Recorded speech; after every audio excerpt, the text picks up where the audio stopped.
Na-plastic ka niya? Baka nung regular words na, a-plastic ka niya? Okay. Sabi ninyo, ini siya kaupot na ako, hindi mo na pangamuyo. Papangamuyo ko, hindi ay,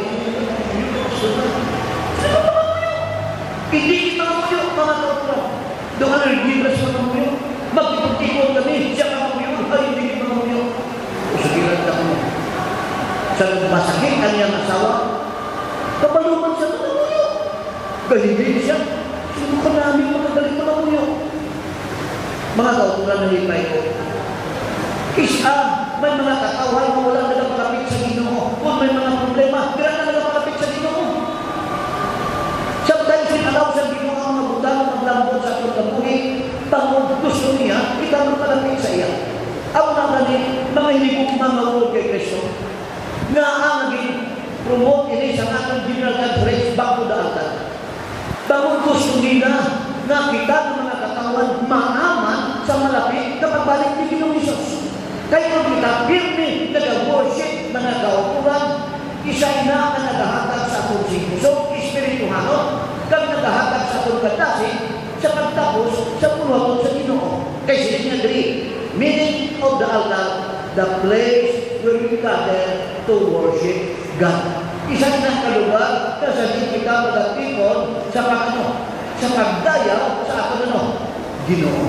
Ang mga kauturan, may mga balay kung nakita ko, magbisita ko, bilang ilabalay, may arak-amay na daw, matawag na kung dito na, may Bible, may kalataw, kinapusin ko din na. Kaya nga, arak sila pang nauna, na gusto nila magdayaw sa Ginoo. Kasi sila nagre, back to the altar means, back to have a habit of worshiping the Creator. Ibalik natin ang ginabatasan sa pagsimba sa ato manunuga mga kautulan. Ako na ako ni Balman, na sabihin importante kinangabutang mga higong mga kautulan kay Kristo. Ako na nga rin siling madrin, nagambal sa drin sa ako. At Jesus name, every knee should bow. Pinaagi sa kalan ni Ginoong Hesus, ang tanan na tuhod magapilo mga kautulan. Kay siling madrin, what does God's word takes us about Jesus? Ano mo lang idambal sa pulong sa Diyos na naman kay Ginoong Hesus? According sa Matthew, nagsiling siya rin. Kag si Ginoong Hesus nagkari sa ilang nagsiling. Ang tanan na tahong kinahangad sa ako sa langit man kag sa din duta. In short, si Ginoong Hesus kinahangad sa tahong langit kag duta. Kaya ari kinagri sa duta, kinahangad ako siya pasidutan. Bangun-ari ka sa duta, ako siya dayawon mga kautulan. Kagsiliman sa Pablo mga kautulan. Sa Philippians 2:9-11, God give Jesus name above every name.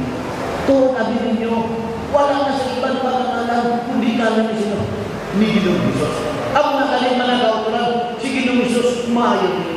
Ginproklama mga kautulan. Na ang tanan na tahong ginhatag sa iya sa langit man kag sa duta. Ako na ganit nagasiling palit siya diri. And every heart should confess that Jesus is the Lord of the glory of God, the Father. Siya mga kautulan si Ginoong Hesus ang himaya sa Diyos sa Amay sa langit. Nakuha niyang himaya sa Diyos sa Amay sa langit. Dawan ang bala si Ginoong Hesus importante sa ito talagang sa mga kautulan. Ginatakan pala natin si Ginoong Hesus ang tayo. Ginatakan pala natin siya sa ibang pasidungo ay hukso na inyong nagibuhat mga kautulan. Remember, nga si Ginoong Hesus mga kautulan ginlansan sa cross. Nga ginlansan si Ginoong Hesus sa cross tungod sa atong kasalanan. That is why si Padre, we honor the death of Jesus on the cross. Kinangan akong ihatag ang pagtahod, akong ihatag ang pagpasidungo kay Ginoong Hesus. Bangon siya ang nagano, ang namatay sa cross mga kautulan. At ang maibagin, he humbled himself to be obedient to God the Father. At the point, dying on the cross, Jesus died and was resurrected from the grave.